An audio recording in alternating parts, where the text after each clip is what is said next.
nabifashe ni definition abantu bora mu bigabyane. Amen. Ni jambo risobanura neza ukwizera no kumenya ibyizigirwa udakekeranya ngo ntirizoba. Kuko uwabivuze nuwo kwizigirwa. Ivyo byizigirwa ni ijambo ry'Imana. Amen. Uwabivuze nawe ni Imana nuwo kwizigirwa. Udakekeranya ngo ntirizoba. Ubona hindu. Ivyo rero narabiriye. Amen. N'umushatsi urabizi. N'ugwara urabizi. Sema amen. Imana yacu yo kwizigirwa. Nari kuririmba reka. Imana yacu yo kwizigirwa. Ibyo yavuze nta n'indome izovako. Amen. Hama rero uko kwizera kwarabateye kugenda mugabo bacabarakira bagiye umwanya muto. Umwacha aragaruka gushima. Ushenye muri jambo ry'Imana Yesu yagarutse kubwira wa muntu yagarutse gwiki. Genda kwizera kwawe ubizene. None yari yakize. Hari ibibazo bitarahinga. Yesu abadushaka. Amen. Warakize. Sema amen. Narakize warishuye asiye kumara inkanya. Ukasura nuko tungutoya ngo ntarakora ametenda. Yarakoze. Sema amen. Shima Imana. Korera Imana. Muzoshinga intango nuko hari bizohera kuri tekura shima Imana. Imana rero irategura inyishu nshinga. Yesu ashimesha. Mukwizera atakwizera ufise uzoronka inyishu. Kuko ukekeranya uzoza n'umuntu adeba ameze nk'ati mu mazi gasimbaguriswa n'umukunda wo mu kiyaga. Ukwizera rero kuraduza umuntu mu buryo bw'impemu ukarenganya amaso y'ibyo ubona. Yesu kamubona ico gihera cyo gitabo naraduga gushikaho bisaba ko byashirisa ko mbere nka wa mugore yararwaye iki utinyama ari mara imyaka 10 ndabanda mu byo kugira ngo nkore kuri Yesu. Igihe kimwe rero cyo kwishurwa kuri yangwa ninze kuntango bagisengera muri cha kibanda. Yesu abadushaka ndi muhaza basengeyo nibande hasi benshi mwana batari benshi n'umuso batandatu. Haza umukozi w'Imana umwege wa mbere w'ikiremba n'umwege wa kabiri ni kunyiriko asoma n'ijambo ngo ujya mukenyezi arabandana yari yibwiye mu mutima niyo nokora kuyoga impuzu umubiri zo kwizera. Nawe Yesu n'impuzu yari yambaye mu bushobozi. Amate ya Yesu yari mu bushobozi. Imhemu zari mu bushobozi. Amen. Ijambo rya Yesu riri mu bushobozi. Yesu ashimwe. Yesu atiyumviriye gusa inyishu. Amen. Yesu ahoze inyishu. Mwe mukumva gute? Yesu atwenge inyishu. Yesu atambuke inyishu. Uwo mwanya mwumva gute? Uwo muntu rukarabonye nk'umuntu umva beze gute? Amen. Kwicarana na Yesu bonyene inyishu. Kwicara ngo musangire na Yesu inyishu. Amen. Gukorana na Yesu bonyene inyishu. Hama rero bishagenda neza. Bwana sifiwe. Ico gihe nagiye gupfukama mu bana kiravuga nti ndizeye ko bizi. Kandi ndi namaze imisi numva imisoko. None wewe erega abantu bashaka kugira hagere rero ndadebateba. Imana yavuze wewe wasezeranye wavuze iki? Mu nyuma niha Imana mbabara. Uyu munsi wihana utekera. Yesu abadushaka. Inyuma yaho sinokubwira iyo ngwara kamanganiye. Haragera igihe gushika ahantu kwibagirwa ngo umuntu aduriko. Hamwe gusanuka bimwe byahora nyimba kubirihe. Wizere Yesu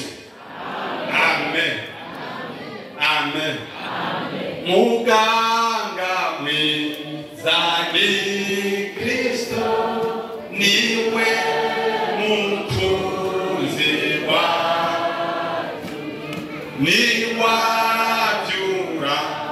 bahenutse yaye ndimbo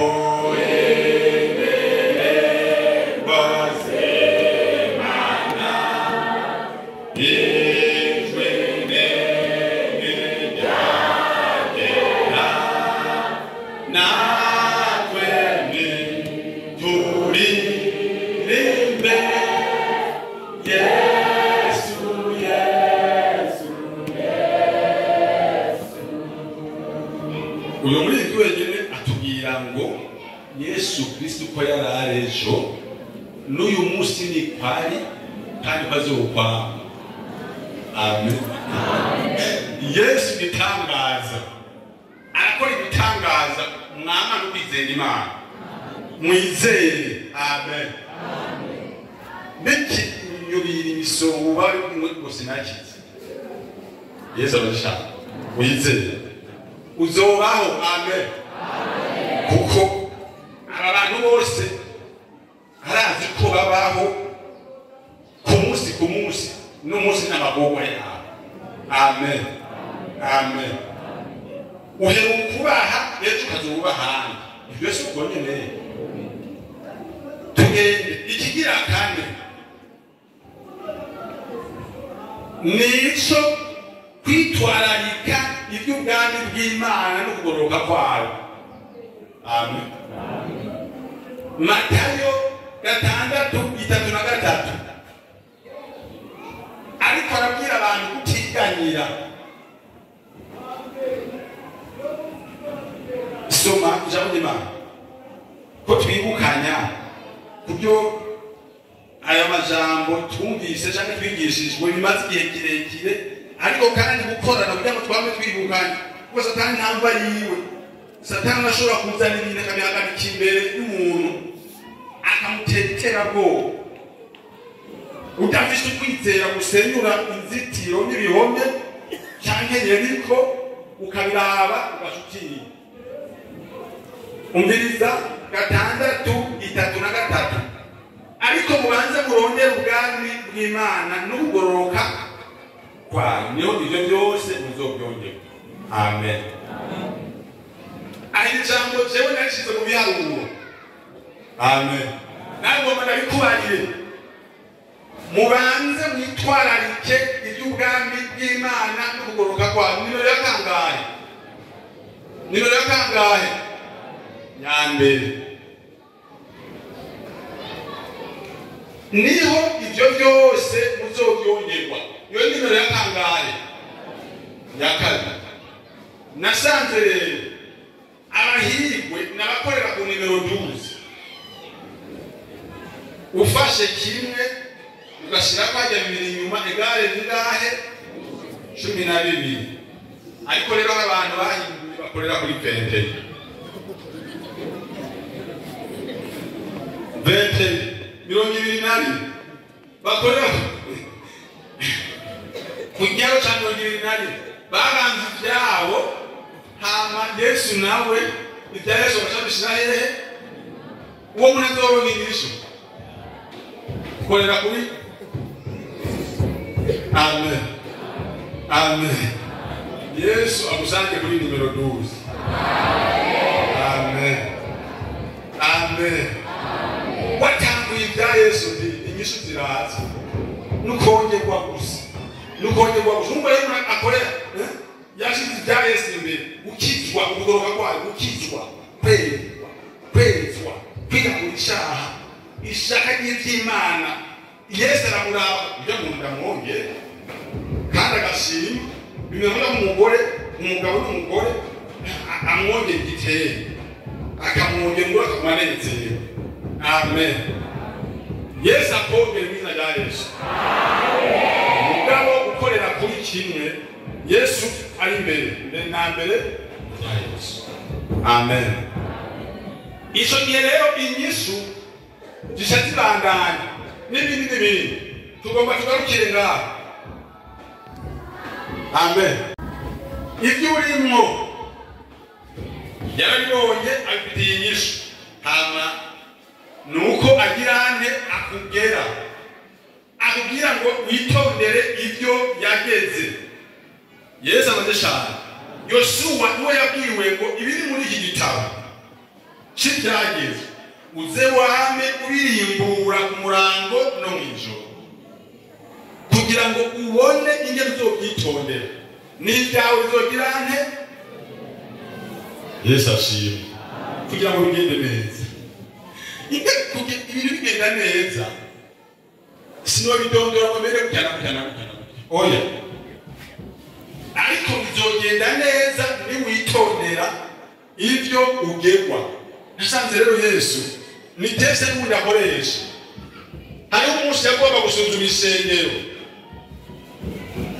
iryo sengero kugira ngo amenye abo bajana, ababwira ngo tujabuke tuje hakurya barandeba. Hari n'ahandi yagomba gusuzuma isengero, aribwira ngo umwe ndagukurikira aho uja hose, siko uvuze ngo ndagukurikira aho uja hose nawe amubwira ibindi. Yesu abajijana. Iyo Yesu rero avuze uzosanga ari ibyitwazo mu bantu. Kugira yapimye Aburahamu wahezagiwe waroze urugo hama Yesu rero umenya nko kwisandagaza ubona woko nasanga bya abantu bamwe umupantecote ari mu ngemye abarongoza hariho umwanya umenga ni mategeko ngomba gusuzuma isengero cyangwa ugomba kwapima ko ari mu muhero ntuti uzosanga nategeko arashobora kugira ngubona none pastori ndiyo kugira ati nzanira amazi yo kunywa cyo sitegeko iri mu nkoreze nzanira amazi yo kunywa ubona wo amazi yo kunywa nkuvuga ko menga aho kunywa amazi ugomba ubikora ubona wo mpa iyo ntebe. Yesu abashaka ariko kandi niyo mvugo Yesu yakoresha. Hama rero umuntu Yesu yavuze hari ibikorwa byinshi Yesu agera biri mu ijambo ry'Imana nkuko musanga mu bikora witegereje utangira 10 amashikanwa eka n'ibindi. Amen amen. Nibyo nkema agera takugira mu mutima amashugwe akaza ega n'ibisa kwa amashugwe aza pastor agategeze n'abamani sivyo. Amen. Ibi ni mwagari ku mutima nabwiye abantu bamwe bariko baba ku rusengero bagenda bagira cyumetero tungaye kububwoba. Yesu abashaka ariko byose n'ubwenge ariko hagiye ugira ukagira ubwoba. Amen. Na Yesu akorana n'abagize muri yizera rarinda ntabwo bafise. Yesu abashaka none bimeze gute? Inyishu iri hafi. Hari igihe rero umuntu inyishu ishobora kunanirana igapfumira ahantu akaba ari we atuma itaboneka kubwo kugira nte kutizera. Kandi kutizera ni igitusi ku Mana ngo umuntu abavuze ngo Imana ni injuju. Mbega Imana ni injuju? Umwatanisha hano kudashima nabyo ni bibi. Umuntu aguma yiganyira wakumva ujyanze ngurumva Imana yarakoze. Amen amen. Utwo tuntu two kumarika yarishuye yaravuze kutumbira ni kimwe gituma inyishu zitaboneka ariko umuntu yumvira inyishu zaziboneka. Tugomba gusaba Imana hanze mujya muri Imana baheza ariko kandi hano byo twosenge wakiriye ijambo ryose rehegezwa n'imbabazi. Amaraso ya Yesu ziba amaraso rubaruraha. Umuntu abonye ati jewe ibyayo byose reka naratutse Imana erega nariganya erega narihebuye ngo ibyanze binyegezwa Imana ntibibona ntinzu kunuko abantu bakazaga bakagira groupe bakaba biganya aho byo mukorana mukagira umugwi mugahura ngo badushengere iki kintu si ntibigarukira hano Yesu abona. Reka dore kaze murongozi asenge Imana asabire imbabazi aba bantu kaze shaka kaze abamaze gupfukama munamuke mushike imbere kugira ngo bigende neza, kugira ngo tuhagwigwe. Egome ivyo urimo, ivyo turimo Yesu yarabibonye kandi abifitiye inyishu. Imana ishimwe ko tubise Imana idashobora gucoroka na gato, atana kimwe coshobora kwinyegeza imbere yayo. Mwumvise n'ibi bintu bikomeye cyane rwose kugira ngo inyishu iboneke. Haleluya. Nuko twumvire, twongere kandi dushime. Mwabyumvise, twongere kandi tugire n'ibyizigiro kabisa yuko Imana ishoboye kudukorera ibitari bike. Ni byinshi twabyumvise. None rero ibyo urimo, haleluya, ibyo urimo, ibyo ndimo, ibyo turimo Yesu arabizi, yarabibonye kandi abifitiye inyishu. Mana yo kwizigirwa, turagushimiye uyu mugoroba mwiza. Amen, amen, amen. Kuzanye inyishu kubyo turimo. Haleluya. Aba bantu barapfukamye kandi buri muntu wese arabise ibyarimo, uko ijambo ry'Imana ritubariye hano umukozi wawe ariko aradusigurira. Umuntu wese arabise ibyarimo, umuntu wese arabise ikibazo ciwe, ariko kandi twumvise ngo tureme. Haleluya. Kuko urabizi, urabibona, sibanga kuri wewe kandi ubifitiye inyishu. None rero mwama abantu bawe baraciye bugufi, birashoboka yuko umuntu adakwiza ibisabwa kugira ngo aronke inyishu. None barapfukamye barase Yesu aboneke ku bantu b'Imana. Amaze kubaboneka inyishu ikiza. Amen. Kwicarana na Yesu, kugendana na Yesu, gupfukama iruhande ya Yesu, ibyo byose bizana inyishu. Mana urakoze, turagushimiye ko abantu bawe baronse ibyo wasengeye, ibyo bari bamazemo iminsi ko baronse inyishu. Urakoze, ni mu izina rya Yesu Kristo. Amen. Ubwo kwizera dusengera abarwayi, umwami umuganga umukiza.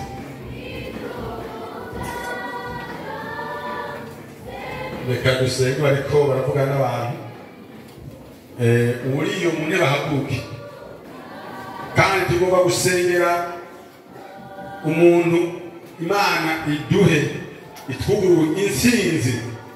Amen, amen. Inyishu z'Imana zuguruke ku bantu kuko ziriho, wizere n'ububangane. Mana yacu uri mu ijuru, duhagaze hano kandi ishengero ryawe imbere yawe, nawe ryashengereye kandi urazi ko ryambaye wa mubiri, kandi abantu tukaba turi mu ngaruka y'icyaha. Ariko kandi dushima ko Yesu Kristo waje kudushungura, watubabarijwe, wikoreye ibyaha byacu bibamba ku giti, n'imibiri nayo egome yarashikiriwe kuko warakiza abarwayi. Abantu mu kwizera turagomba mwami gukora igitangaza, baronke inyishu ku bw'izi ndwara. Twumvise mu muganga mwiza ni Kristo, twabishyize mu gahogo kandi twarabyizeye, n'ubu tuzoshishikara kubyize no kubibamo. Wewe ushikirwa karindwi izi ndwara zimirwe miyonzwa n'ubushobozi bwamwe mu yera, ingano gukiza ikora igihuwa cyayo no kubitangaza. Abantu bakiri ibyo wakoze nibyo byari bikomeye, ibisigaye nabyo wavuze ngo genda ukwizera kwawe kuragukijije. Abantu mu izina rya Yesu Kristo kubwo kwizera ibitangaza bikoreka mu mibiri yabo. Abari barwaye mu nda, mu mitwe, mu buryo butandukanye, na ya mitwaro yo mu muhira, yo mu ngo, yo mu madomene atandukanye, mu kazi, ibibazo byo mu bikorwa, ibyaha bishesereza abantu, binesha abantu, baronke kubohoka kubw'amaraso wamaze gushira ku bantu bawe. None ushubakiza, urakoze kubyumvise ko ikoze kandi mu izina rya Yesu umwami wacu. Amen. Amushabaza ngo Imana ukazigama, umwami abahezagire mwese. Amen.